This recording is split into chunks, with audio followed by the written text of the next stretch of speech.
Buenas tardes a todos.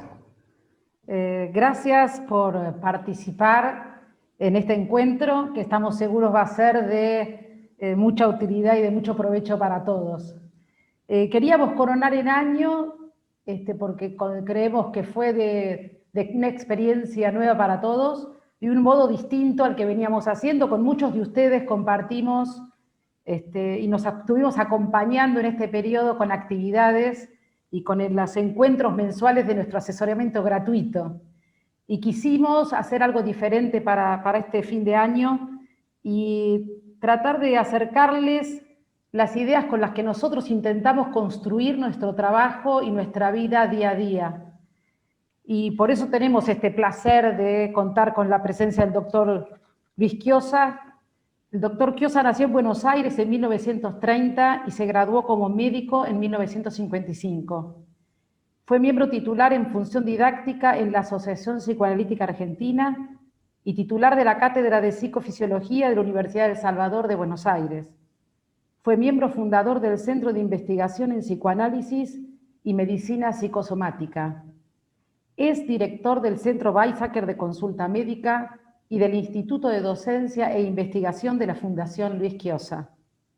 Presidente honorario del Instituto di Ricerca Psicosomática Psicoanalítica Arminda Verasturi de Perugia, Italia. Miembro del Comité Asesor del International Journal of Neuropsychoanalysis, Carnac, London, New York, y del Analytic Psychotherapy and Psychopathology, publicado por la Clínica Psiquiátrica de la Universidad de Roma. Miembro del Comité Promotor de Seminarios en el Instituto di Psicologia, Facoltà Medica, Università degli Studi di Milano. Miembro del Comité Consultor Internacional de la Revista di la Società Italiana di Antropología Médica. En 1996 le fue otorgado el Premio Konex en Psicoanálisis.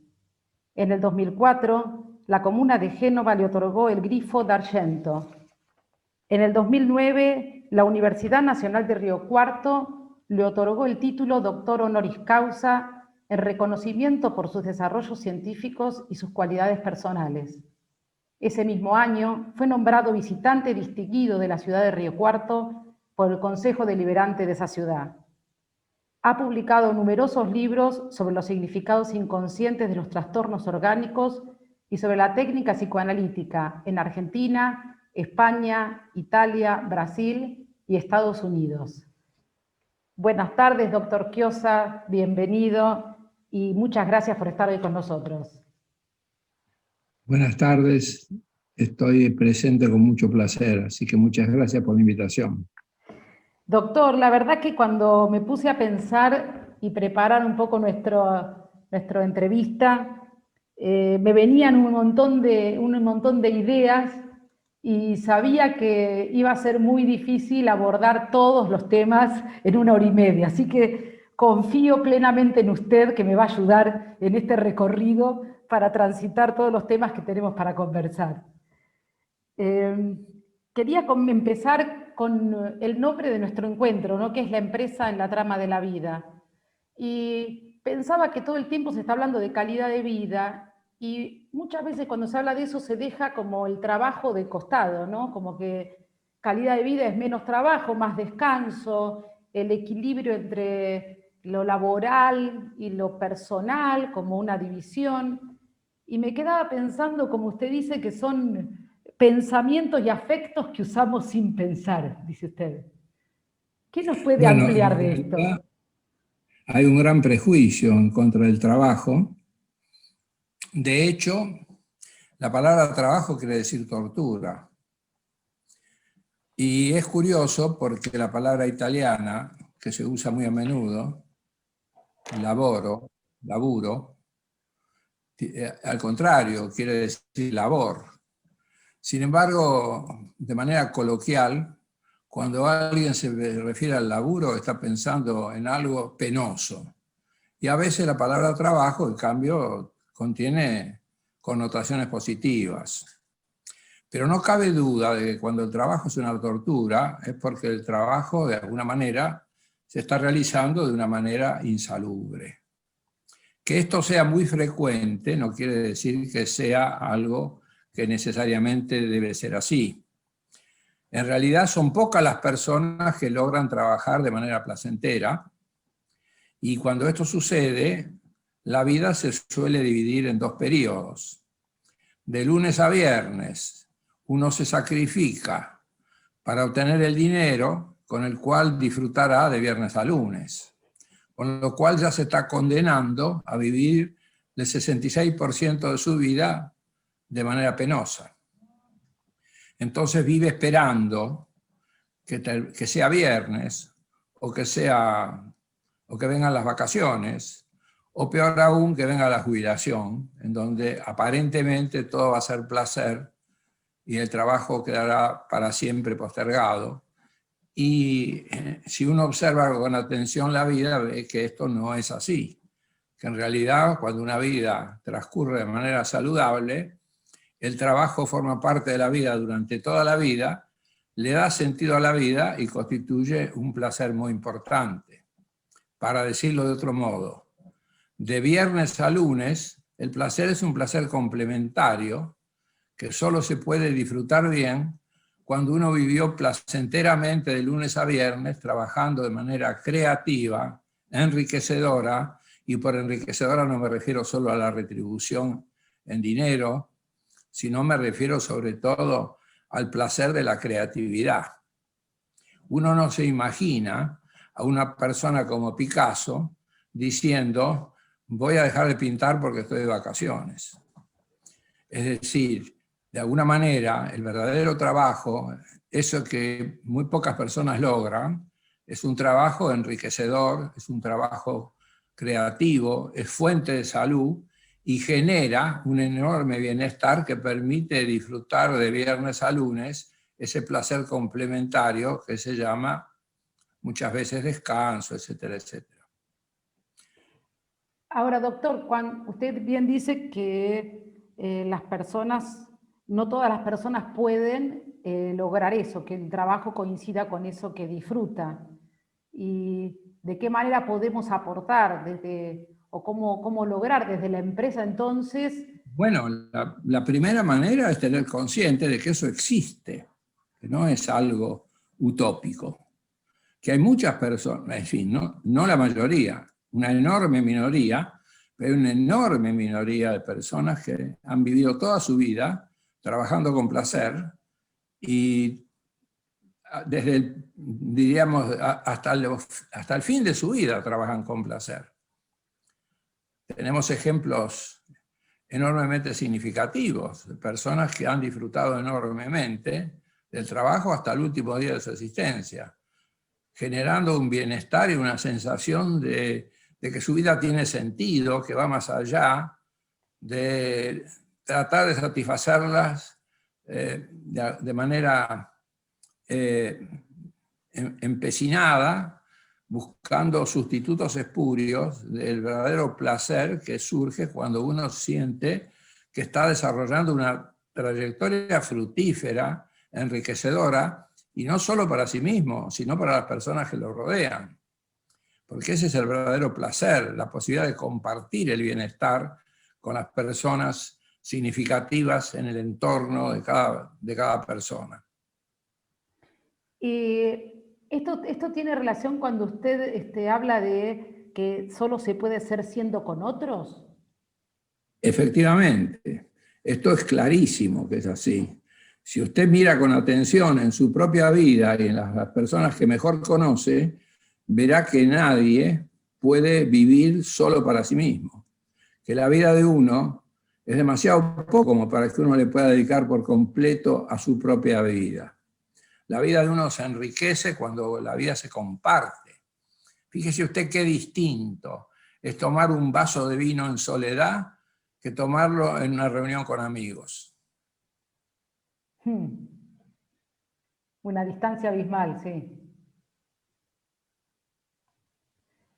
¿Y cómo ha impactado yo me remito bastante al trabajo también, ¿no? Porque somos muchos los que están participando, que tienen empresas en este aislamiento y cada persona trabajando en su casa, ¿no?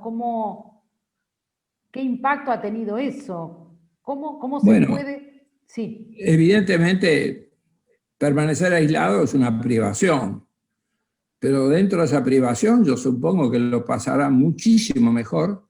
Quien aislado en su casa siente que está haciendo un trabajo fructífero, que lo puede compartir. Es decir, hay momentos de soledad en donde tanto sea el artista como el científico, como el intelectual o cualquiera de las formas del arte o inclusive la artesanía. La artesanía también es una enorme satisfacción. Una vez me comentó un filósofo de las religiones muy famoso, que me presentaron en Perú a mis amigos, me comentaba que un norteamericano en México se enamoró de una silla, y la silla, creo, supóngase que valía $50, y le preguntó cuánto me cobraría 6 sillas. Y él le dijo $500. Bueno, pero tendría que cobrarme menos, no más. Y el artesano le contestó, ¿usted sabe qué aburrido que es hacer 6 sillas iguales? Sí. Bueno, usted me introduce con este ejemplo, con esta historia, a algo también que usted nombra mucho, que tiene que ver con el dinero, con el materialismo, con el individualismo, y, y me gustaría que profundizáramos un poco sobre esos temas, ¿no? En este... Bueno, son enfermedades groseras, enfermedades penosísimas y enfermedades enormemente abundantes y extendidas. Y yo no quisiera que nos limitáramos, diríamos, a meternos dentro de esto, que es un capítulo enorme. Solo vale la pena decir que en realidad es una enorme distorsión. El trabajo de esta manera es una penuria. El dinero no tiene nada de malo, es muy bueno que a uno le paguen muy bien lo que hace, pero la cuestión no se agota ahí, es solamente una cuestión intermedia. Lo que más le importa a quien trabaja, lo tenga consciente o no lo tenga consciente, no es solo lo que le pagan, sino el aprecio con el cual reciben lo que él ha producido. Eso no les quepa la menor duda.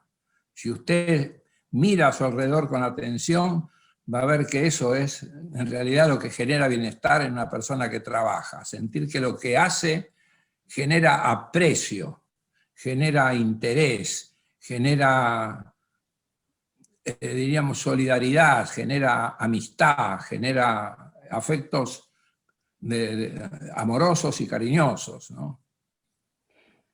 Ahora, cuando pensaba por qué cuesta a veces tanto también dar ese aprecio al otro, ¿no? Y entonces, no sé por qué se me hizo como una relación cuando usted habla de los 4 gigantes del alma, ¿no? Y entonces, la Bueno, pregunta... sí, esto es una enfermedad compartida, que yo creo que en ese sentido es endémica de la civilización humana, que la civilización humana nunca se pudo desprender de estos 4 gigantes, que son el producto del haber reprimido situaciones muy conocidas dentro del psicoanálisis. No quiero meterme ahora en esos detalles, pero todo el mundo sabe de la importancia que tiene este famoso complejo de Edipo, que recorre toda la historia de la humanidad y de la civilización, y que de alguna manera, bueno, las elaboraciones groseras conducen a las enfermedades más groseras que conocemos, de las cuales Freud fue un gran estudioso y las describió con mucha riqueza y prolijidad.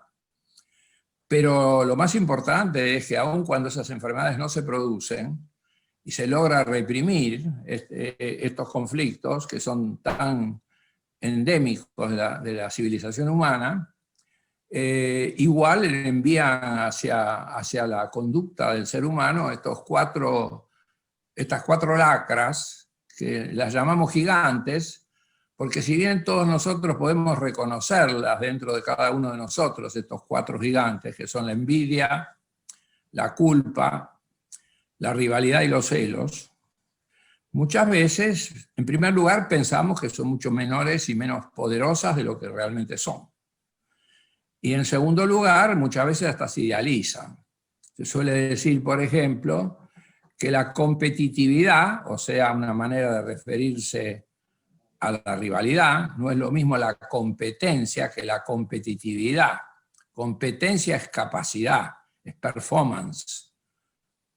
En cambio, competitividad es rivalidad. Lo importante es ganar y derrotar y sustituir, y no sencillamente lograr una capacidad creativa. Esto se ve porque la enorme difusión que tienen los juegos de suma cero. Los juegos de suma cero son los juegos en donde para que uno gane, otro tiene que perder. Pocas veces se tiene claro que los rendimientos más satisfactorios son aquellos en donde uno gana sin que nadie pierda, que son las cuestiones muchísimo más fructíferas. Si usted es una empresaria y usted está movida por la necesidad de superar al empresario rival, usted está atrapada en una situación penosa que le arruina la vida. Mientras que si usted, cuanto más crece, siente que su crecimiento no perjudica, sino que beneficia al entorno que lo rodea, usted vive una situación enormemente saludable y muchísimo más fructífera.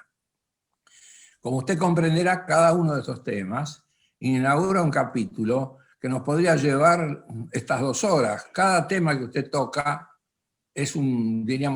abre un camino. Y todos estos temas los hemos estudiado prolijamente a lo largo de los años. Y hay mucho escrito, no solamente nuestro, no solamente nuestro grupo, también han colaborado y han descubierto cosas importantes montones de otros autores.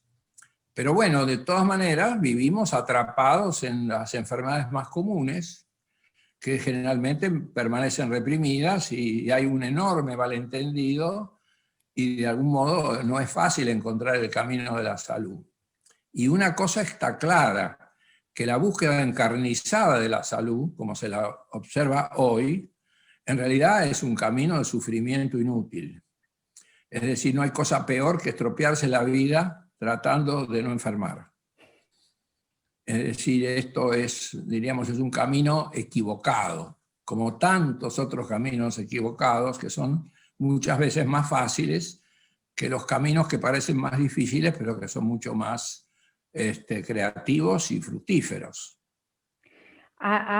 Usted cuando plantean por qué nos equivocamos, habla de que muchas veces nosotros, los errores que cometemos, primero que no tienen siempre efectos en lo inmediato, sino que tienen efectos a futuro, que no se producen enseguida. Y que algunos por desgracia.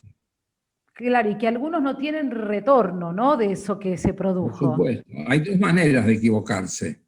Una equivocación que podríamos llamar no solamente banal, sino fructífera. El que no se equivoca no aprende. Cuando usted repite siempre una conducta exitosa y nunca se equivoca, usted tendrá éxito un montón de veces, pero no hace otra cosa que repetir lo que ya sabía. Solamente cuando se equivoca aprende. De manera que la equivocación es algo que produce la posibilidad de corregir y de crecer y de mejorar. Por eso, ver que uno se equivocó es importante no para reprochárselo, sino para aprender. Esto es importantísimo. Y ahí hay un primer malentendido. Me señalan una equivocación y sufre mi orgullo. Y en realidad me equivoco 2 veces, porque de esa manera ni aprendo, no acepto la equivocación y encima la transformo en una humillación. Pero estos errores, con todo, son banales. Pero hay otros errores que no tienen vuelta atrás, en donde, para así decir, uno se pasa de la raya y de alguna manera Son errores frente a los cuales no cabe otra posibilidad que la resignación y el duelo, que también es saludable, pero que de alguna manera es una salud que se adquiere a través de la aceptación de una pérdida que ya ocurrió y no se puede reparar. Ahora, ¿por qué incurrimos en estos errores tan graves? En general, cuando uno observa esto con atención, ve que la tentación que nos conduce a estos grandes errores es elegir el camino que emocionalmente nos resulta más fácil, es decir, lo que nos conforma, lo que queremos escuchar, lo que nos da un placer inmediato, es lo que nos conduce a caer en la tentación de equivocarnos, negar la equivocación, y muchas veces el perjuicio no es inmediato.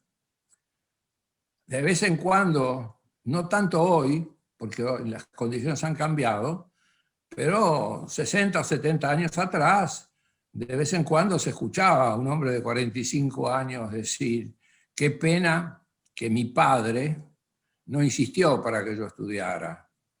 Se sometió a mi rebeldía y me dejó equivocar. Bueno, esto de alguna manera, ¿qué es? Otra vez lo mismo, la búsqueda de la satisfacción inmediata. También aparece allí una cuestión que me remite a la idea de la culpa y la responsabilidad, ¿no? Que a veces nos Bueno, pasa... son dos cosas distintas. Sí. Yo no voy a poder entrar en esta noche en desarrollar el tema como para que ustedes se queden convencidos de lo que voy a decir, solo lo voy a enunciar.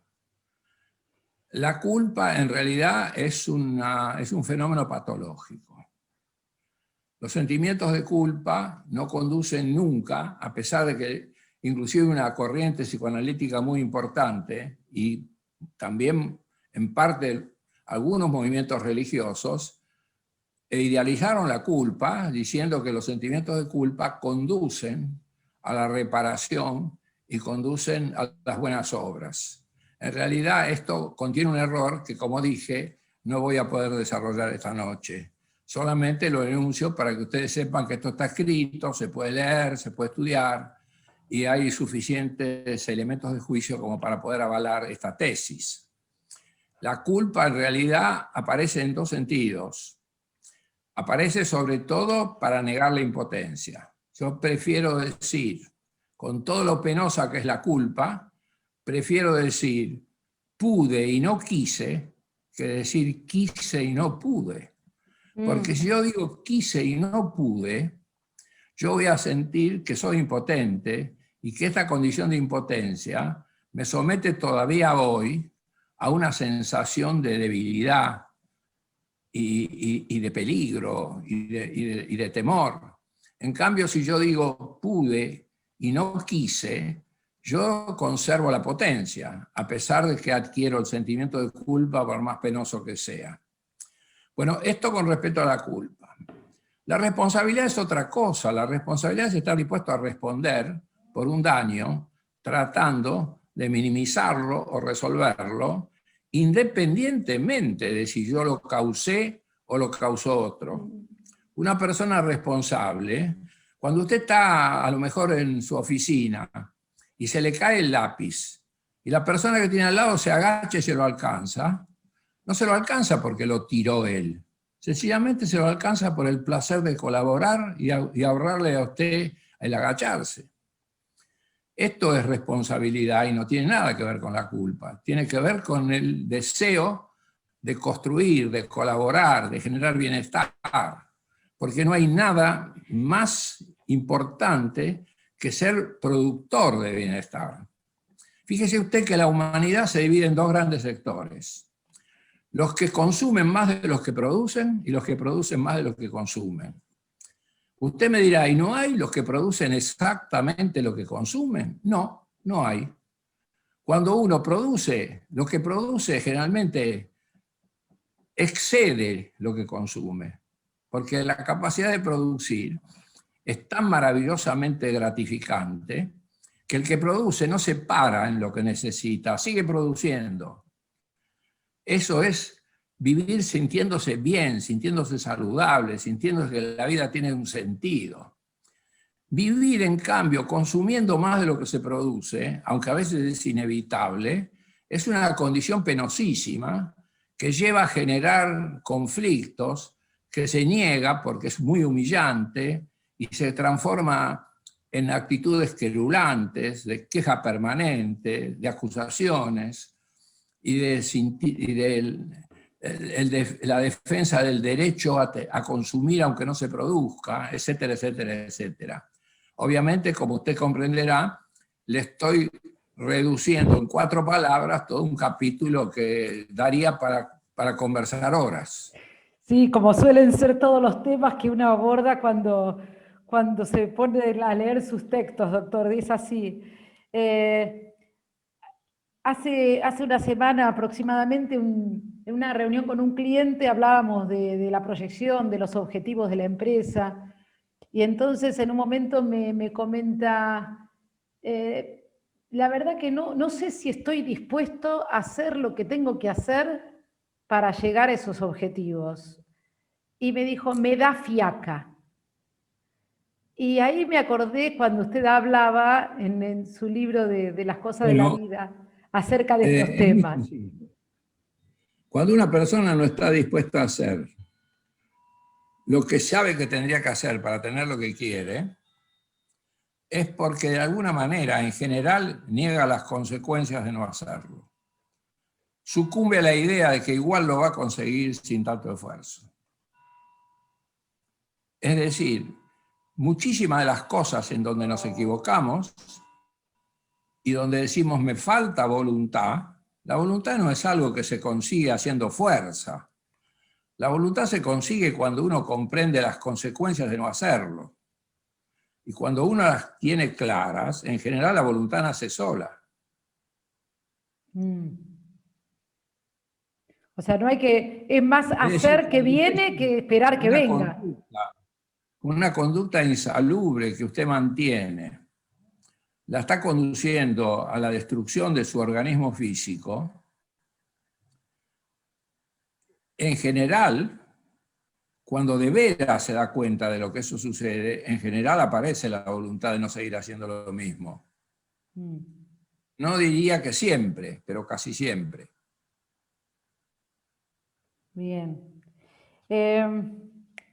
Otra de las cosas que usted nombró y que quisiera que por ahí profundicemos un poco hasta donde podamos, porque seguramente hay en nuestros asistentes empresas familiares en donde aparecen las relaciones entre los padres, los hijos, hay sociedades también. Por eso un poco también quería ver esta cuestión de la rivalidad, de los celos. ¿Qué pasa en esas relaciones humanas y qué se pone en juego ahí? Todo lo que dice. Está todo ahí. Pero bueno, he creído entender hacia dónde apunta. Gracias, doctor. Que la vida no es solo un para qué, también es un para quién. Nosotros no solo vivimos para lo que hacemos. Por ejemplo, el trabajo, la empresa. El título de la empresa en la trama de la vida es un título muy acertado. Porque si la empresa, y por empresa entiendo el emprendimiento, lo que una persona se ha dedicado para lograr hacer, y un hacer que no es un puro hacer automático, es un hacer lo más creativo posible, es un hacer fructífero, es un hacer que implica un crecimiento y una elaboración y una evolución, lo que se llamaría una empresa exitosa. Y desde ya me apuro a decirle que el éxito de una empresa no se mide solamente por el margen de ganancias, sino por el margen de bienestar que le produce al empresario y al entorno donde ese empresario vive. Y esto no le quepa la menor duda que, mire, usted va a encontrar la misma cantidad de infartos de miocardio entre los cartoneros que entre los millonarios. Con esto quiero decirle que el dinero no tiene nada de malo, pero no es garantía de salud, ni es garantía del éxito. El éxito de una empresa no se mira solo por lo que factura, sino por la calidad de lo que produce y el orgullo que le produce al productor. Orgullo que no es lo mismo que vanidad. Entonces, frente a esta circunstancia, es muy importante comprender que esto es una parte muy importante de la vida. Para poder vivir bien, uno tiene que tener un para qué y un para quién. Fíjese que digo las dos cosas. Es cierto que cuando usted tiene poco para quién, puede tener mucho para qué. Y que cuando usted tiene poco para qué, puede tener mucho para quién. Y una cosa compensa a la otra. Pero yo podría decir 60-40, 70-30. Si usted quiere, lograríamos una persona razonablemente saludable con un 80-20, en cualquiera de los dos sentidos. Pero no va a encontrar una persona saludable con 90-10. Entonces, está lleno de empresarios exitosos que de alguna manera crecen y miden su éxito por lo que facturan y lo que ganan, y sin embargo tienen vidas familiares desastrosas. Es decir, fracasan en el para quién, no pueden construir vínculos fructíferos que generen bienestar. Fíjese usted que la vida no se hace solamente con los pensamientos, se hace con los pensamientos, con los sentimientos y con las normas. Si usted lo quiere decir de manera simbólica, que resulta muchísimo más grato, no se vive solo con el cerebro o con la cabeza, se vive con el corazón y con el hígado. La cabeza, de alguna manera, maneja proyectos, razones, pensamientos, proyectos. El hígado es el que consigue materializarlos, es decir, la inteligencia práctica. Y después está la inteligencia emocional, la de los sentimientos, la del corazón. Ahora bien, ¿qué es lo que observamos en la sociedad de hoy?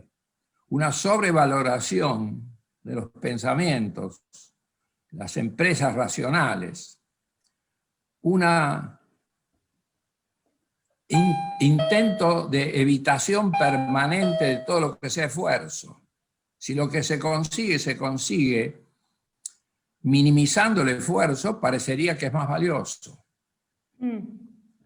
Y con respecto a los sentimientos, ¿qué? Y actualmente en nuestra sociedad los sentimientos se sienten como una dependencia peligrosa o como una debilidad.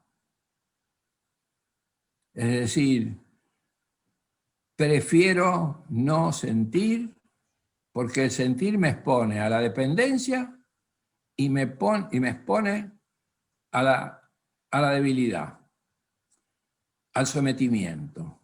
Y en realidad es un error gravísimo, porque de alguna manera, donde una persona vive poniéndole sordina a sus sentimientos, se pierde una parte muy importante de la vida.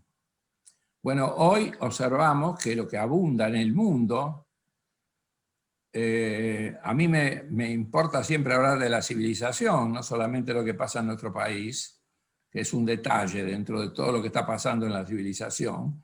Yo creo que esto es mundial, una sobrevaloración del cerebro, una evitación de las tareas hepáticas y una desvalorización de lo que tiene que ver con el corazón. Usted hace una charla que usted dio allí en la Fundación, hacía una distinción también en lo que era la racionalización, ¿no? Cuando hablábamos de la razón. La racionalización es un término que de alguna manera el psicoanálisis describe muy bien, que se diferencia de razonar, porque usted cuando razona trata de usar, diríamos, la capacidad racional para descubrir, digamos, lo más razonable, lo más verdadero, de diferenciarlo de lo falso. O sea, lo que a usted le importa es usar la razón para mejorar su rendimiento. Pero cuando usted quiere usar la razón, porque ya a priori quiere defender algo previo a la utilización de la razón. O sea, cuando usted usa la razón sabiendo ya a dónde quiere llegar y va a usar todos los argumentos para defender una tesis a priori, a usted no le importa razonar. A usted lo único que le importa es tener razón.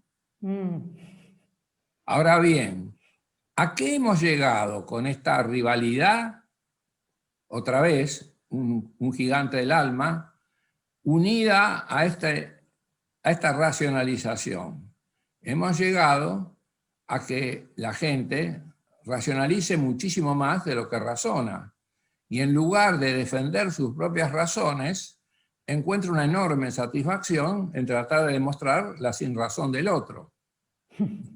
Por eso Ortega tiene una frase magistral, que la usó refiriéndose a España, dijo: en España ha llegado a suceder que todo el mundo ha terminado por tener razón, pero con esta particularidad, que la razón que cada uno tiene no es la propia, es la que el otro perdió. Bueno, fíjese usted, mire alrededor y va a ver cuántas discusiones. Lo único que importa es tener razón, no usar la razón para averiguar lo que es mejor y diferenciarlo de lo que es peor. Doctor, estamos empezando a tener preguntas también que quizás vaya yo intercalando para dar espacio, porque está muy interesante la charla.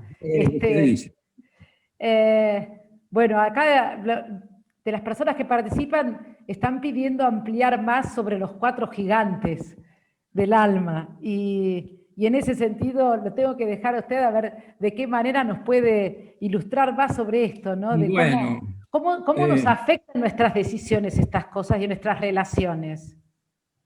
Y nos afecta muchísimo. En realidad es un cáncer que está sufriendo la civilización y que estamos muy lejos de poder resolverlo. Más bien lo primero que tenemos que hacer es admitir las cosas como son, tener paciencia y saber que las tenemos que sufrir, porque no podemos salir de esto tan rápidamente.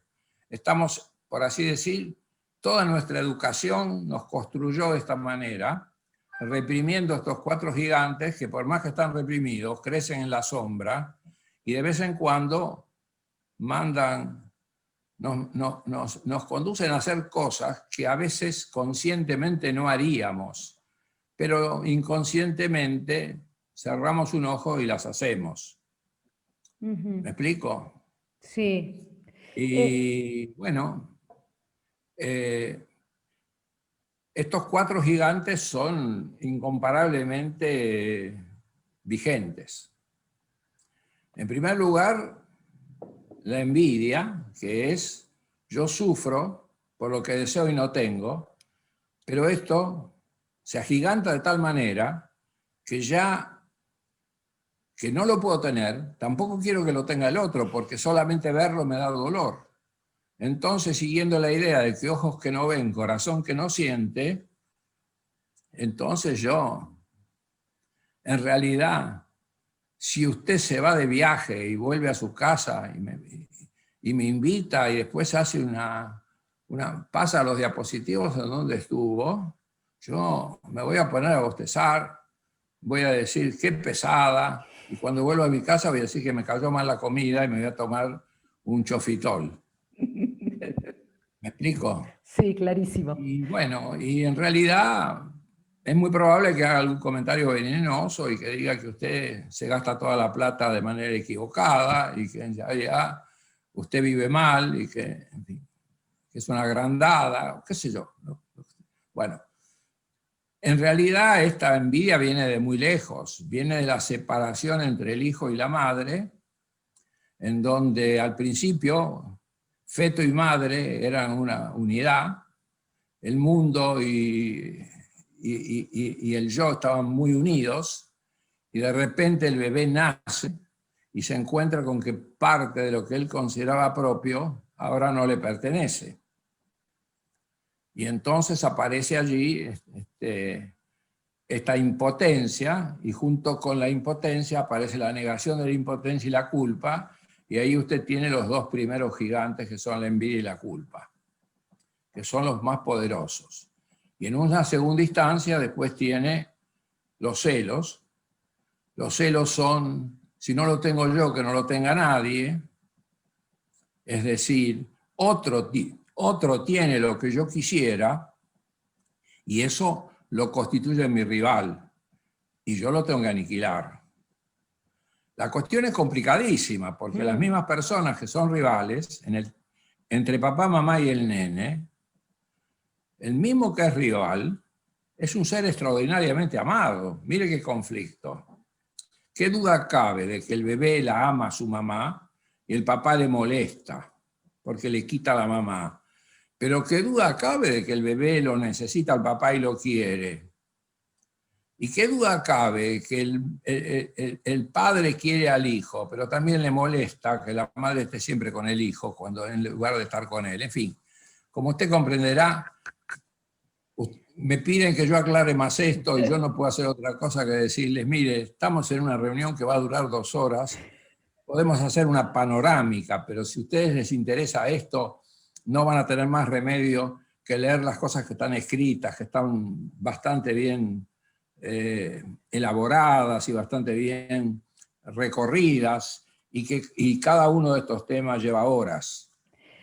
Doctor, acá otra persona pregunta, hablando de esta situación que yo le comentaba, que este empresario que le daba fiaca, la pregunta es, ¿no podría ser que no quiere realmente hacerlo?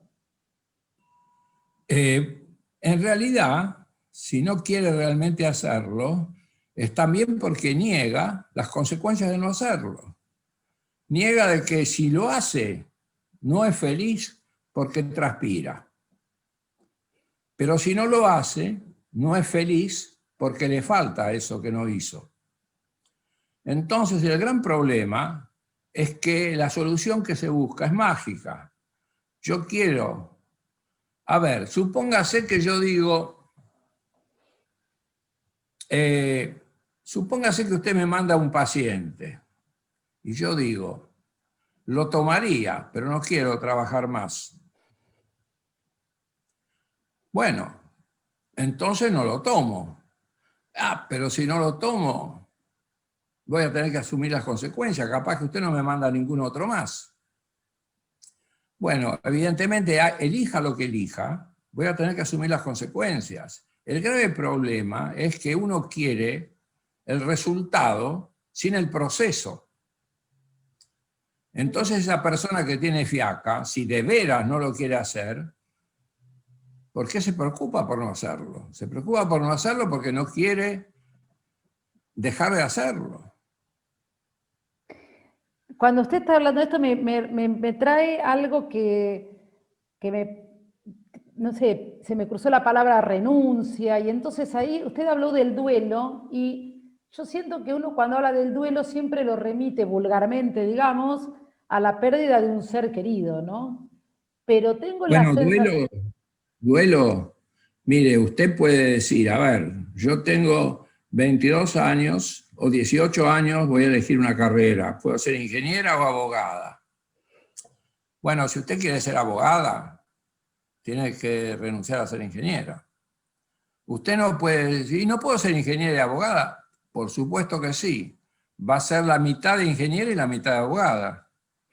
Pero no va a ser totalmente abogada, ni totalmente ingeniera. Y si usted elige ser mitad ingeniera y mitad abogada, después no quiera tener el mismo desarrollo como abogada que tendría si hubiera hecho eso solo. Haga lo que haga, cuando un chico va a una juguetería, para salir contento con un juguete, tiene que renunciar a todos los demás. ¿Me explico? Sí. Si un chico va a una juguetería, se pone un juguete bajo el brazo, el otro lo agarra con la mano derecha, el otro lo agarra con el pie, no puede jugar con ninguno. Es decir, cualquier cosa que usted haga, tiene que renunciar a algo. Y eso está implicando Ahora, ese proceso de duelo. ¿qué es lo que lleva a lo que se llama la ambición? La gente piensa que se nace ambicioso. En realidad no es así. La gente muy ambiciosa es la gente muy insegura. Es la misma que la persona que tiene mucho hambre, piensa que se va a comer 5 platos y después no puede pasar del primero. Lo mismo cuando creemos que nos hace falta tanto en la vida, es porque estamos muy inseguros. Hay personas que viven muy pobremente y mueren millonarias, pero cuando usted ve cómo viven, en realidad han vivido como si no tuvieran esa cantidad de dinero que han acumulado. Y esto es por inseguridad. Una pregunta muy difícil a una persona que le va suficientemente bien en sus ingresos y está ganando mucho más dinero del que puede gastar, y encima después se tiene que ocupar de que el dinero no se le desvalorice, con lo cual tiene un trabajo encima que es ¿qué se hace para cuidar el dinero? La pregunta más incómoda es ¿y cuánto cree usted que necesita tener para vivir placenteramente? Y la pregunta no es cuánto más mejor. Porque, como muy bien lo dijo Bateson, de manera muy lúcida, en las cosas que tienen que ver con la vida, el máximo nunca coincide con el óptimo. Esto es evidente cuando usted piensa en el agua, cuando piensa en la sal, cuando piensa en el azúcar. No cabe duda de que hace falta agua, azúcar y sal para vivir. Pero no cabe duda de que el óptimo de la sal, el óptimo del agua y el óptimo del azúcar nunca coinciden con el máximo.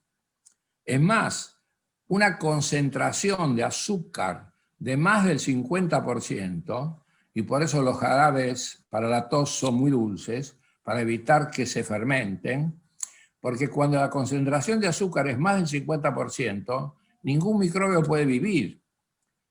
En realidad, si usted quiere desinfectar una herida, basta con que la llene de azúcar, porque ningún microbio puede vivir cuando el azúcar está por encima del 50%. Esto que es muy fácil comprender con el azúcar, con la sal y con el agua, cuando usted le dice a un compañero, colega, lo que sea, que con el dinero pasa lo mismo, no termina de creérselo. Y en general porque siente que le falta todavía mucho para llegar al óptimo. Pero entonces piensa que el óptimo es el máximo, y no es el máximo. No hay cosa más difícil que poder gestionar, yo diría, hasta se ha hablado de esto, ¿no? De que es muy difícil ganar más de un 20% de lo que uno tiene ingenio para gastar saludablemente. Porque estas cifras existen, ¿saben? No son tan matemáticas, pero existen. Por ejemplo, hay quien dice que un ahorro normal tiene que ser el 20% del ingreso. También se dice, lo que uno paga de alquiler tiene que ser tanto porcentaje de lo que gana. Bueno, de la misma manera sucede con la acumulación del capital. Pero como le digo, cada uno de estos temas abre un capítulo. Sí. Acá tenemos otra consulta. Dice, qué interesante la diferencia entre consumir más de lo que se produce y el malestar que esto genera, o producir más de lo que se consume, que sería a lo que deberíamos aspirar. Y Vivimos en bueno, una... estamos en una sociedad mundial, yo estoy hablando de la civilización, en donde se está produciendo una cuestión muy importante en el mundo. El mundo se está dividiendo en ricos y pobres, con la diferencia de que los pobres van a aumentar en mayor proporción que los ricos, porque la riqueza produce más riqueza y la pobreza produce más pobreza. Esto está muy bien estudiado con las redes sociales y cómo funcionan los hubs, que son los conectores, que se llaman influencers, que tienen la mayor cantidad de conexiones y que son aparentemente son los dueños de la red. Pero en realidad los influencers son los más influenciados de todos, porque para ser influencer no son los que influencian a los demás, son los más influenciados, por eso son influencers, porque hacen lo que todo el mundo quiere oír. Es decir, no hay cosa que lo haga usted más famoso que decir lo que todo el mundo quiere oír. Pero al mismo tiempo, para decir eso, usted tiene que dejar de decir lo que piensa. Bueno, entonces, ¿qué es lo que ocurre? Que cada vez más las noticias erróneas se difunden con 6 veces más velocidad que las noticias verdaderas, porque son lo que todo el mundo quiere oír. Y esto es una especie de círculo vicioso y genera una situación en donde, paradójicamente, los ricos más admirados son los que tienen su fortuna por medios ilícitos. Los que tienen su fortuna por medios lícitos son en realidad muy envidiados y por lo tanto son odiados, que son los que de veras producen más de lo que consumen. Pero vivimos en una sociedad patológica que los odia. Acá dicen, y cuando el deseo del empresario es solo acumular dinero y ese es el objetivo que le da felicidad. Eso es una grave perturbación, que conduce a la gran infelicidad. Sobre todo cuando esto se transforma en la rivalidad. Y por más plata que yo tenga, mientras tenga 2 pesos menos que mi cuñado, seré infeliz. Porque mi mujer va a decir, él sí que sabe hacer negocios. Ahora estamos entrando en un tema, doctor, también que usted desarrolló mucho, que tiene que ver con los valores, con la cultura, ¿no? Porque también esto del dinero. Normativo. El mundo es perceptivo, sensitivo y normativo. Cuando usted tiene un mundo normativo en crisis, que es lo que pasa hoy en el mundo, lo que se llama la crisis axiológica. Axiológica viene de ax, que es el eje. Es decir, la crisis axiológica es la pérdida, diríamos, de los valores éticos, que es mundial. Entonces, cada uno trata de armarse una ética para uso propio. Y no hay 2 personas que coincidan en cuál debe ser la ética. Ya no hay una ética compartida. Es decir, cada vez es más difícil compartir ideas. Hoy en día, uno no está de acuerdo ni con las personas con que está de acuerdo. A ver si me explico. Usted se va a encontrar con una persona que dice, el aborto hay que legalizarlo. Y otra persona que dice, el aborto no hay que legalizarlo. Supongamos que usted piense una de las dos. Por ejemplo, el aborto hay que legalizarlo. Y supongamos que yo pienso lo mismo. En cuanto empezamos a conversar usted y yo, no pensamos lo mismo por las mismas razones. Yo digo, yo no puedo entender cómo Adriana está de acuerdo conmigo por una razón tan absurda. Está totalmente equivocada. Bueno, esto es lo que usted va a ver hoy, que no hay 2 personas que coincidan en nada, ni siquiera en lo que están de acuerdo. Esto es doblemente grave porque pasa dentro de los matrimonios y pasa con la educación de los hijos. Y dicho sea de paso, los hijos ya no los educan los padres, los educa ni siquiera la televisión, los educa la tablet y el teléfono celular. Y esto es irreversible, no es tan sencillito el tema. Yo cuando digo estas cosas me encuentro con algunas personas que dicen, no nos tires pálidas. Yo digo, si viene un tsunami, mejor recibirlo con los ojos abiertos. ¿Por qué? Y bueno, porque de alguna manera, por lo menos voy a ver y voy a entender hasta cierto punto lo que está pasando. Usted me dirá, qué pobre Consuelo. Bueno, Consuelo al fin. Doctor, preguntan aquí, ¿cuándo cree que comenzó a acelerarse esta crisis? Acelerarse, Sí. enormemente acelerada hace 50 años.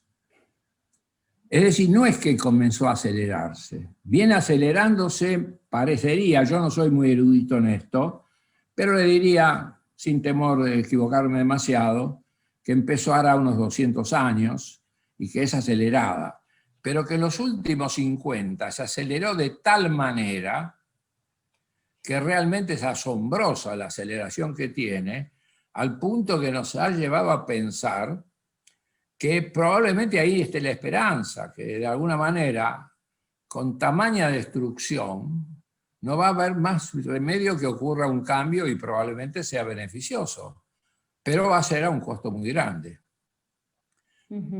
Pero esto se observa, lo que pasa es que la gente no recurre a las fuentes, porque esto no es una cuestión que se me acaba de ocurrir, ¿eh?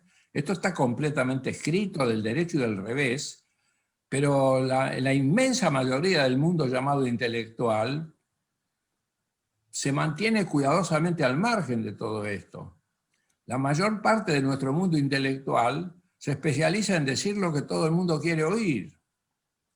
Entonces vivimos engañándonos unos a otros.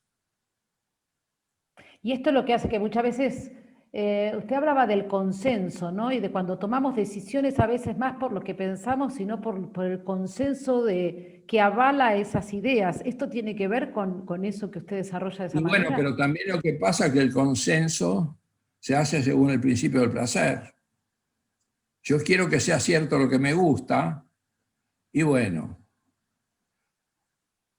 estoy tan desesperanzado que en realidad prefiero, ya que todo viene mal, prefiero darme el gusto. Mire, esto es muy importante porque el mundo normativo está tan mal que hay dos grandes flagelos que hoy en día están metidos en el corazón del ser humano. La desmoralización, ¿me sigue? Y Sí. la desolación. ¿Qué es la desolación? Es un sentimiento de soledad que no tiene que ver con la soledad física. Usted se va a sentir el doble de solo si se siente solo en el medio de una fiesta en Navidad, donde todo el mundo estaba con paquetes de regalos y se saludan y usted dice la felicidad está por todos lados menos en mí, que si está solo en una playa donde está usted sola. No es la soledad física, es el sentimiento de aislamiento, de soledad profunda. La gente la llama soledad, pero la palabra exacta es desolación. Y la otra es el desánimo. Fíjese usted qué cosa tan interesante. ¿Por qué se usa la misma palabra? Moral para decir que un equipo de fútbol perdió la moral y está desmoralizado y desanimado. ¿Por qué se usa la palabra para el desánimo y se la usa para la pérdida de los valores? Porque en el fondo tienen el mismo origen. ¿Y qué duda cabe que vivimos una permanente desmoralización total? Probablemente es más fácil aceptar que estamos desmoralizados, en el sentido de desanimados, que aceptar que estamos enormemente inmorales, sobre todo porque no hay dos de nosotros que coincidamos en qué es realmente lo que está bien y lo que está mal. Y le aclaro que no es nada sencillo determinarlo. ¿Y hasta dónde está bien? ¿Y hasta dónde lo legal está bien? ¿O lo ilegal está bien? Y llega un momento que todo se confunde. Entonces vivimos en una situación muy particular y además con una característica que por primera vez se da en la humanidad, y que esto es global. Ya no existen, por así decir, estos aislamientos que hacían que el sujeto saliera de un país y se refugiara en otro. No es tan sencillo como antes. Y probablemente la idea de que yo me libero emigrando niega lo que tantas veces se ve, que me llevo conmigo todos mis problemas. Sí. Doctor, aquí nos preguntan, ¿por qué las personas que ganan el dinero mal habido no son rechazadas y sí los que lo han obtenido lícitamente? ¿Es por la envidia al que produce? Por ejemplo, esa es una de las razones fundamentales, por la envidia, por la sensación de que tienen algo que yo no tengo. Y por ahí es cierto que tienen algo que yo no tengo. El tema es, ¿por qué razón? Este es un tema muy complejo. Mire, el tema es, ¿a qué nos decidimos? Cuando usted hace algo bien es mérito suyo y cuando hace algo mal es culpa de otro. ¿Puede sostenerse eso? Yo diría más bien, no quiero que me juzguen por mis errores, porque hice lo que pude, pero si hice lo que pude, tampoco quiero que me juzguen por mis méritos, porque también hice lo que pude. Y en realidad usted me puede decir, bueno, pero usted tiene grandes valores, es muy inteligente. Yo digo, sí, pero yo no elegí ser inteligente. Ni siquiera elegí vivir. De pronto me encontré viviendo. Y me encontré viviendo como soy. ¿Usted puede decir que es mérito mío ser como soy? Usted dirá, bueno, pero usted tiene mucha capacidad de trabajo. Sí, la tendré. Pero es como decir que es un mérito mío medir 1,80 m en lugar de medir 1,60 m. Pero si yo no elegí tener 1,80 m. ¿Se entiende lo que quiero decir?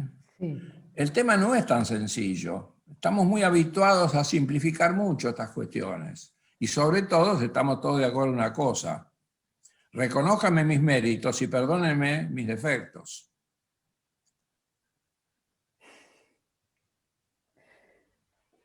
Doctor, dice, emulando a Mafalda, ¿cómo hacemos para bajarnos un rato del mundo para poder pensar sobre lo que va No hace falta, sucediendo a tanta velocidad?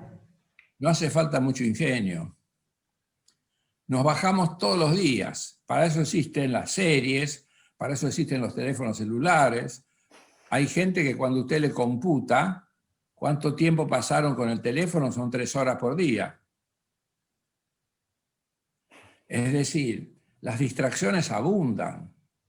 Y además tienen muchísimo, pero muchísimo, diríamos, se extienden con una velocidad muy grande y son enormemente aplaudidas. Ya no, usted no necesita ya ir al cine, tiene a Netflix en su casa. Y cada día, dentro de poco, la cuestión va a ser ver una serie, tomarse un cajón de cerveza entre 4 amigos y un poco de pizza.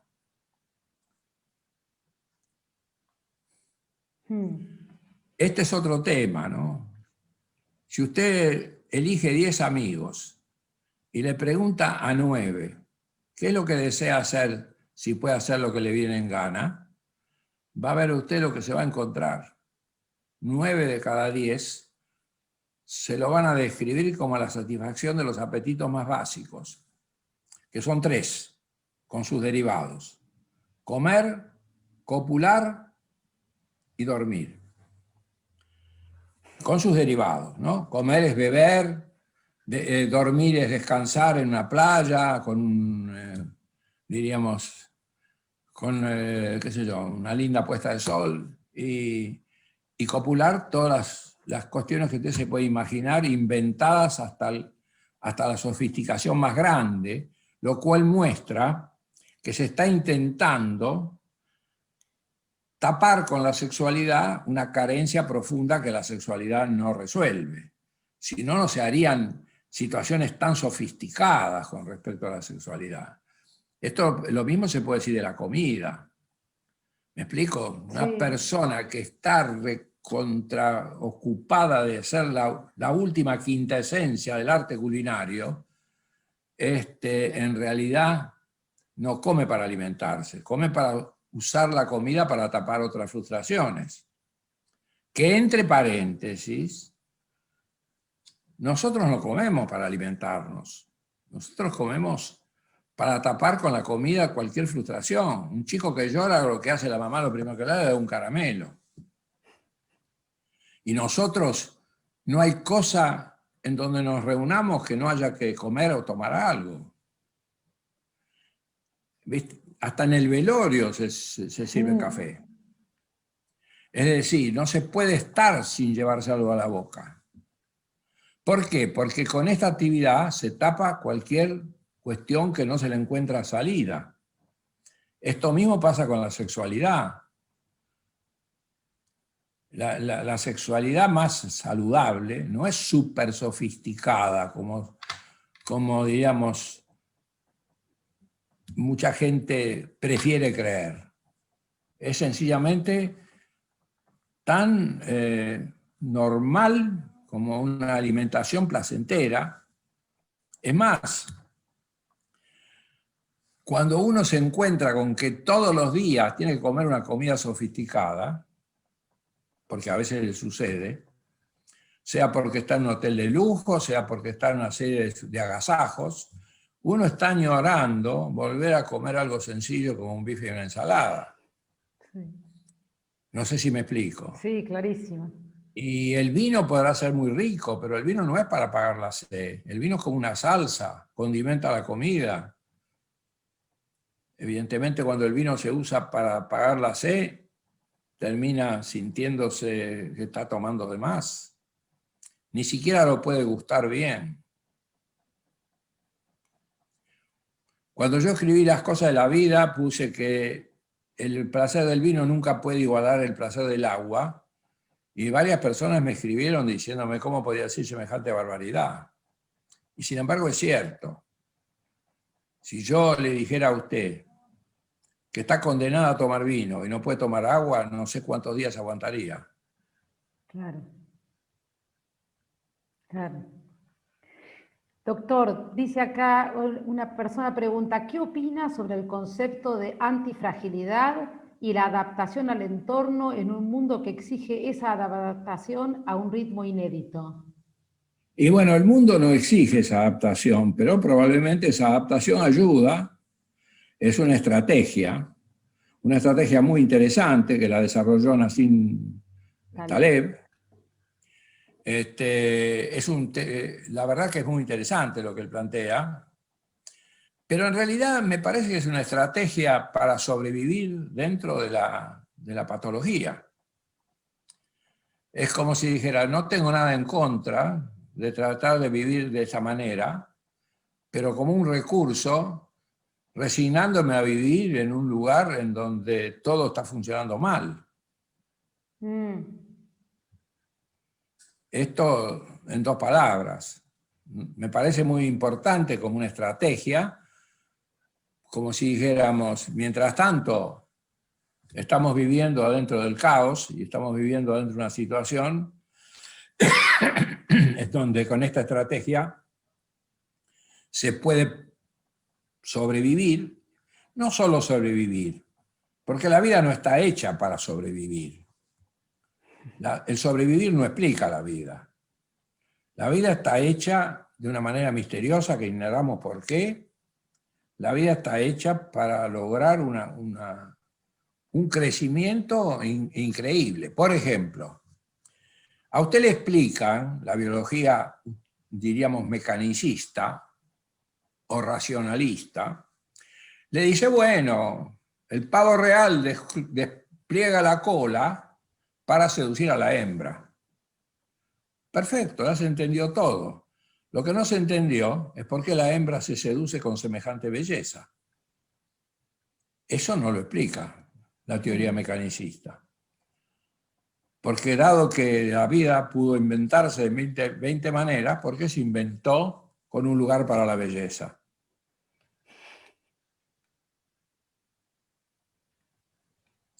La verdad es absolutamente misterioso. Cuando uno estudia el mundo de lo vivo, uno descubre cuestiones que son enormemente intrigantes. Mire, nosotros ni sabemos por qué nacimos, ni sabemos de qué manera morimos. Lo único que sabemos es algunas cosas en el medio. Y toda la ciencia que conocemos termina en un misterio. Y en una teoría que en realidad, por ahora, parece, diríamos, nos convence más esta teoría que esta otra. Pero en realidad, todo termina en un misterio. ¿Esto qué significa? ¿Que no podemos vivir? No, significa que podemos vivir. Y uno de los misterios más grandes que hay es el extraordinario éxito que tenemos para vivir. Lo que pasa es que nuestra conciencia está hecha para ver nuestras fallas. Por ejemplo, la gente habla de la inseguridad. Por supuesto que la inseguridad existe, y mucha. Lo que la gente no sabe es que también existe una gran seguridad. Usted todos los días va a su oficina, supóngase, qué sé yo, en la intersección de dos calles, ¿no? Hace 20 años que va a su oficina. ¿Alguna vez le sucedió que saliendo para su oficina fue a terminar en Quilmes? ¿Alguna vez le sucedió que se quiso rascar la nariz y se empezó a rascar la oreja?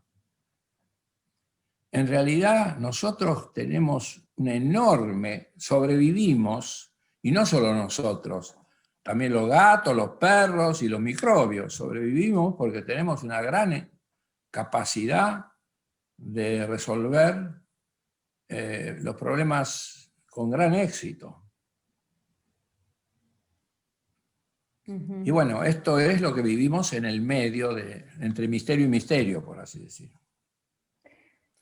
Lo que está ocurriendo actualmente es que el hombre de pronto adquirió un poderío como nunca tuvo y ahora se está comportando como un mono con una navaja.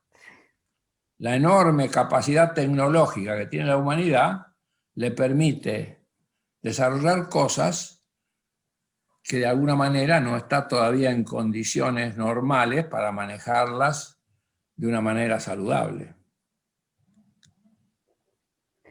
Doctor, aquí hay otra pregunta que dice, ¿qué opina del concepto de agilidad que cada vez más se aplica en las empresas y de la visión de las estructuras cada vez más horizontales?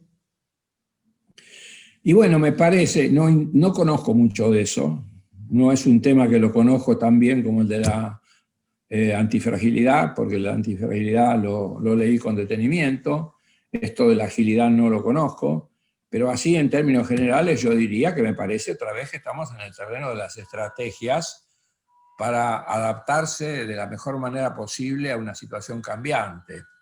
Y en cuanto al tema de la horizontalidad, creo que tiene que ver con el tremendo, diría yo, rechazo que producen actualmente las jerarquías. Sí. Actualmente, de alguna manera, se trata de evitar todos los uniformes. Hoy en día le está sucediendo, antes no sucedía, probablemente ahora con la pandemia y la cuarentena tampoco suceda, pero un año y medio atrás a usted le podía suceder que iba al ginecólogo que la veía en el hospital y la atendía sin guardapolvo, en pullover. Y esto se usa una palabra que realmente es una palabra que se usa para todo. Se dice que esto es medicina democrática, porque la palabra democracia se usa para hablar, diríamos, de esta especie de igualación total. Los uniformes son mal vistos. No digo que con esto que tengan que existir los uniformes, digo sencillamente que es un proceso de cambio muy, muy global y muy importante. Y entonces esta horizontalidad trata de alguna manera, generar una relación lo más simpática posible, pero mientras tanto, adentro de las empresas, por más horizontalidad que haya, de alguna manera es dificilísima la cosa, porque está el propietario y está el empleado. El propietario, de alguna manera, garantiza un sueldo, pero al mismo tiempo asume un riesgo. Y en función de ese riesgo, dice, las ganancias más importantes tienen que ser para mí. Y este es un tema que no se termina nunca de discutir. Y detrás de esto hay toda una discusión enorme, importantísima, que actualmente está en crisis, acerca de cuánta tiene que ser la intervención del Estado, cuánto tiene que ser, diríamos, lo que se llama la libre empresa, cuánto tiene que haber de controles, y es un tema dificilísimo, sobre el cual se han escrito ríos de tinta. Doctor, esto me lleva a hacer una consulta sobre el tema, me vino la palabra jerarquía, autoridad. ¿Qué impactos tienen esto en estas relaciones, en estas organizaciones? En primer lugar, siempre nosotros pensamos en la jerarquía del árbol. El árbol es el árbol y sus ramas, así están hechos las arterias, como los árboles, por eso se habla del árbol arterial, y así están hechas muchas, por ejemplo, el árbol genealógico, las familias, y así muchas veces estaba el organigrama de la empresa, jefes, 2 vicejefes, y así sucesivamente. Esto es una jerarquía. Después empezamos a entender que había otras formas de jerarquía. Por ejemplo, la relación continente-contenido. Por ejemplo, yo soy una empresa y adentro de esta empresa contrato otras empresas, tercerifico determinadas producciones, y yo soy, esto es el tema de las capas de la cebolla. Esto es otra cosa, eso no es un árbol, eso es la relación continente-contenido. Y después hay otras, como por ejemplo las estructuras fractales, pero la más interesante de todas, la que de alguna manera despertó un interés enorme y generó un desarrollo enorme, porque permitió comprender otras cosas que no se comprendían y que todavía están en crisis, porque todavía la gente sigue pensando que los pueblos los gobiernan los gobiernos, y esto de alguna manera ya sabemos que es un error. Los pueblos los gobierna la opinión pública, y la opinión pública no es algo que es tan sencillo ubicar cómo se gesta y cómo se desarrolla, pero es la relación de las redes, este asunto de los nodos, y de que hay nodos que son los que se llaman hubs, que tienen múltiples conexiones y generan una velocidad de comunicación mucho mayor. Y todo esto es todo un capítulo enorme que ha sido muy bien desarrollado y que actualmente, para colmo, está en crisis, porque ya actualmente ya se sabe positivamente que las redes sociales no las gobierna nadie, que Internet no tiene ningún presidente, y hoy sabemos también que el cerebro humano no tiene ninguna neurona que sea presidente, que el cerebro humano funciona como Internet, que las funciones del cerebro pasan de un grupo al otro de manera funcional y de manera muchas veces imprevisible, y además tienen rutinas y subrutinas, como pasa con la fábrica de los automóviles, que compran los limpiaparabrisas en un lado y la carrocería en otro, y como pasa con la computadora, que compra el programa de Windows o compra el programa del Word y las subrutinas, y los programas se hacen con subrutinas que pagan royalties, y en fin. De la misma manera se construyen, diríamos, estructuras como el cerebro, funcionan en un sentido como se hace con los aviones, que para garantizar que funcione, de alguna manera tienen 3 versiones de la misma cuestión. Si falla una está la segunda, si falla la segunda está la tercera. Bueno, parecería ser que situaciones como esta también tienen que ver con el funcionamiento del cerebro humano, por ejemplo. Pero no solo con el cerebro, también con el cerebro cardíaco, que son los núcleos que marcan el ritmo cardíaco. Hoy sabemos que el corazón que late regularmente se está enfermando. El corazón normal tiene variaciones que podrían decirse armónicas, no late con absoluta regularidad. Cuando una persona se tiene que poner un marcapaso porque si no se muere, bienvenido el marcapaso, pero de ahí en adelante su corazón va a latir con una regularidad que no es la normal. Un corazón normal no late con la regularidad que lo hace latir un marcapaso. ¿Con esto qué le estoy diciendo? Le estoy diciendo que lo que estamos entendiendo, que lo que suceda dentro de la sociedad humana, suceda dentro del organismo humano, que es una sociedad de funciones, y que nosotros somos una multitud de microbios que nos constituyen y que se trasladan con nosotros. Y al mismo tiempo vivimos cableados ineludiblemente con el entorno. Y nosotros creemos que somos seres autosuficientes, pero no es así.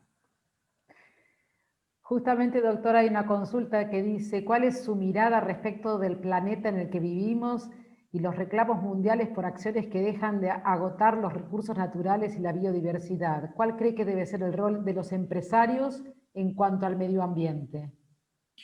Mire, por ahora yo no conozco otra cosa que tener cada vez más consciente la dificultad. terminemos de buscar culpables. Yo no creo que en la vida haya victimarios. Yo creo que no hay nadie suficientemente poderoso para ser responsable de todo esto.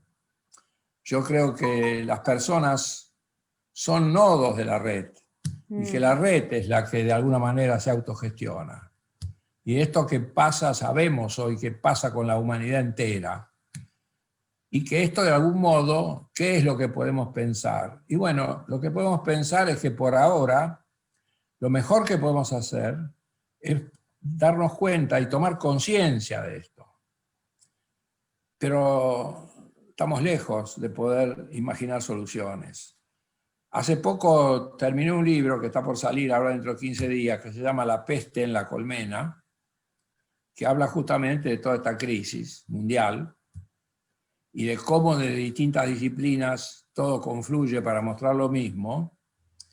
Y entonces, en donde decía que el tema de identificar culpables es demasiado pobre, que no podemos decir que la culpa de todo lo que sucede lo tienen las grandes corporaciones, o lo tienen los gobiernos corruptos, o los gobiernos negligentes, porque todo esto es parte de la misma enfermedad que nos envuelve a todos. Y el mismo tipo que está protestando contra un funcionario que se robó $100.000 o $1.000.000, al mismo tiempo lo dice con envidia, y si pudiera por $50.000 le lleva la valija.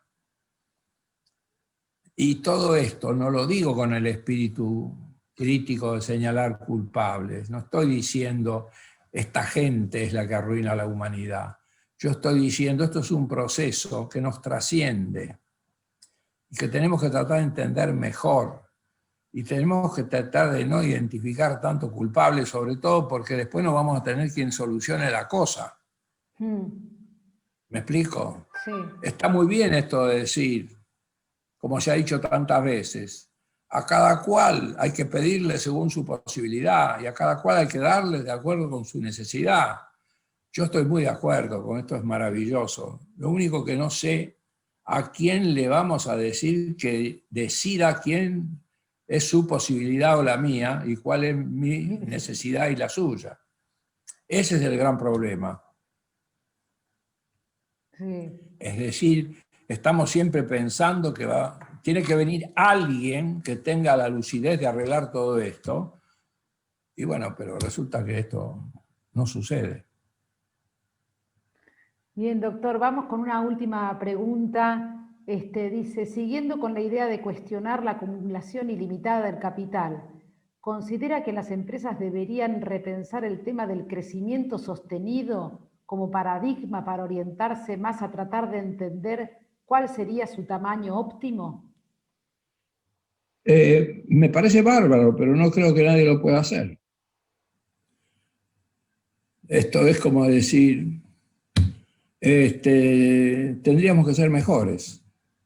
Sí, tendríamos que ser mejores, pero ¿cómo? Es decir, ¿cómo se harían esos cálculos? ¿Quién determina eso? ¿Dónde encontramos los eruditos que pueden expresar esto? Y suponiendo que los hubiera, después necesitamos que los demás le creamos lo que nos dicen. Es decir, suele suceder, ¿no?, que el que no promete lo que no puede cumplir ni siquiera llega al gobierno. Entonces dígame cómo hacemos para arreglar este asunto. Y créame que no estoy diciendo con esto que estoy identificando culpables, estoy identificando enfermedades, que es otra cosa. Yo no le diría a una persona, vos tenés la culpa de tener esta enfermedad. A lo sumo le diría, tal vez, si tenés más conciencia de la relación que hay entre tu enfermedad y la manera de vivir, podría ser que logres una performance mejor. Y eso solo lo sabremos después. Por ahora lo único que podemos hacer es intentarlo. Yo nunca le diría a un paciente, sí se puede. Porque si le digo al paciente, sí se puede, el paciente va a decir, bueno, si usted dice que se puede, hágalo. Yo le voy a decir al paciente, el no ya lo tenemos. Si usted tiene interés en ver si lo podemos mejorar, trabajemos juntos. Si lo lograremos, se verá. ¿Vale la pena intentarlo? Yo creo que sí, pero yo digo lo que pienso. Si usted viene, será porque comparte conmigo esto. Y si no lo comparte, ¿por qué está aquí?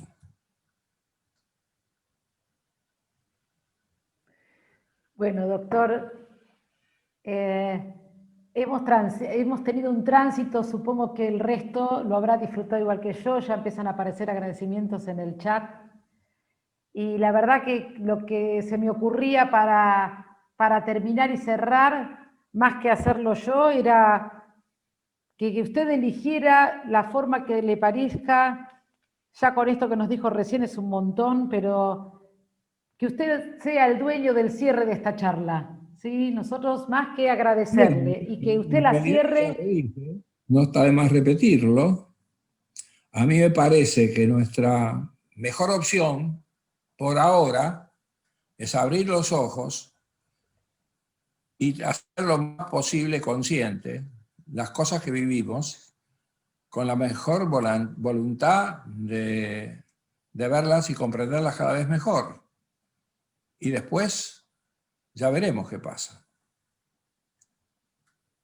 Bueno, muchísimas gracias, doctor. Ya lo Bueno, libero y ha sido un gusto y espero que podamos contar nuevamente con un encuentro como este. Si es posible, bueno, muchas seguramente. gracias. Para mí ha sido un placer. Lo único que realmente siento que lo único que pude hacer es hacer una especie de novela supersintética de algo que de este modo solamente se puede avisorar. Pero créanme ustedes que hay mucho escrito sobre esto, desde numerosas disciplinas. Lo más interesante es que numerosas disciplinas coinciden en muchas cosas, y esto es asombrosamente interesante, como de disciplinas tan distintas como el arte, la religión, la ciencia, de alguna manera terminan apuntando hacia los mismos conceptos. Bueno, entonces Bueno, esto nos compromete a un próximo encuentro. bueno, con mucho gusto, porque no tiene por qué ser el último. Exactamente. Muchísimas gracias y buenas noches. Buenas noches a ustedes. Desde ya a todos los que están participando, seguramente si podés habilitar, Lucía, para que nos veamos todos, en una cosa presencial, no dudo que sería un gran aplauso para el doctor Chiosa, que seguramente lo podrá ver en las pantallas si lo dan, porque realmente fue una enseñanza y nos deja pensando y trabajando mucho. La idea era eso, encontrarnos a pensar, un rato de reflexión, cómo encaramos nuestro día a día, cómo lo encaramos en nuestra empresa, con nosotros, con nuestros equipos. Les voy a decir una cosita más. Sí, doctor. Hay que evitar que la empresa estropee la vida, la trama de la vida, y que la trama de la vida estropee la empresa. Es necesario mantener juntos esos desarrollos.